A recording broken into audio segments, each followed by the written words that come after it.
Hello everyone, my name is Vaishali Singh. I have secured All India Rank 8 this year and I am a lawyer. I was a lawyer by profession, not now.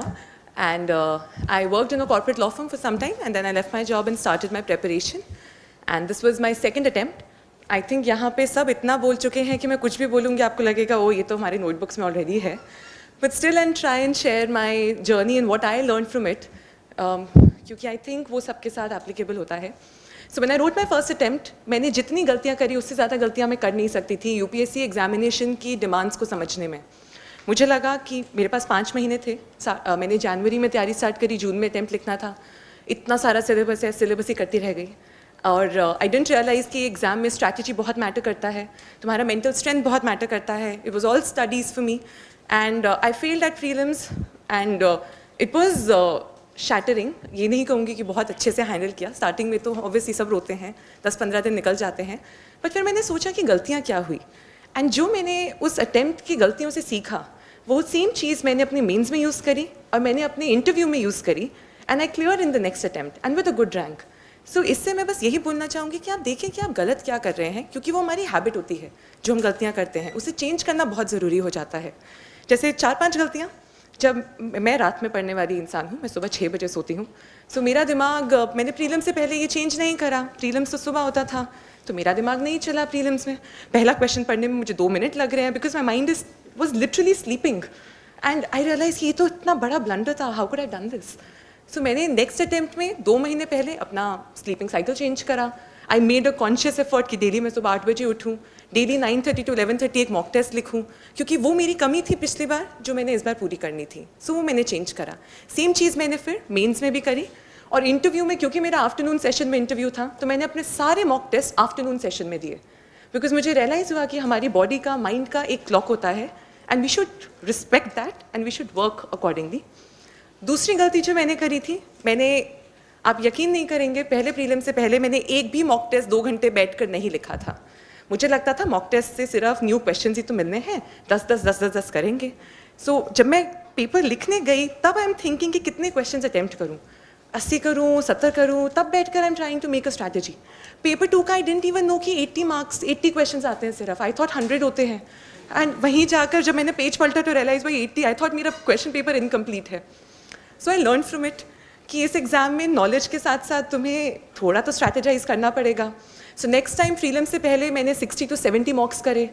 मेरे mains की पूरी preparation was mock test and even for interview मैंने बहुत interview दिए, क्योंकि मुझे realise हुआ कि वो जो मेरे में कमी थी वो मुझे हर स्टेज पे नहीं दोहराना है, मुझे नहीं फिर नेक्स्ट स्टेज पे जाके फेल करना है. सो प्रीलिम्स के बारे में मैं फिर आपसे थोड़ा सा शेयर करूँगी, क्योंकि प्रीलिम्स पास आ रहा है और मेरे 122 मार्क्स थे तो वो डिसेंट इनफ मार्क्स थे इस बार के लिए. सबसे पहले तो मैंने ये एम किया था कि जो जनरल कट ऑफ जाती है उससे 10 ज़्यादा स्कोर करने हैं, ताकि प्रीलिम्स के बाद जो 40 दिन होता है प्रीलिम्स और मेंस के बीच में वो वेस्ट नहीं करना है. वरना वो जब आप बॉर्डर लाइन पे होते हैं ना, नहीं होती है पढ़ाई. पहली बार में मैंने करके देख लिया था. सो उसके लिए I use to make it a point कि हर मॉक में मैं 130 स्कोर करने की कोशिश करूँ, 120 स्कोर करने की कोशिश करूँ. एकदम से नहीं होता है, 100 से ही शुरू करता था, पर धीरे धीरे वो हुआ. वो कैसे हुआ? Because in the entire process I was in a self correction mode. कि मैंने 80 क्वेश्चन से स्टार्ट करा कि मैं 80 अटैम्प्ट करती हूँ. फिर कुछ मॉक्स में 80 to 85, 85 to 90, 90 to 95. While attempting those mocks I realized कि 90 to 95 works for me. मैं सबसे ज़्यादा स्कोर करती थी, ज़्यादा क्वेश्चंस, ज़्यादा सही, ज़्यादा गलत, पॉजिटिव स्कोर. क्योंकि यस नेगेटिव मार्किंग है, पर नेगेटिव मार्किंग तो 1/3 ही है. सो नेगेटिव मार्किंग से डर सबको लगता है, मुझे भी लगता था कि गेस वर्क हमारे गलत ही होते हैं. हर कोई सोचता है मैं तो गलत ही गेस करूँगा.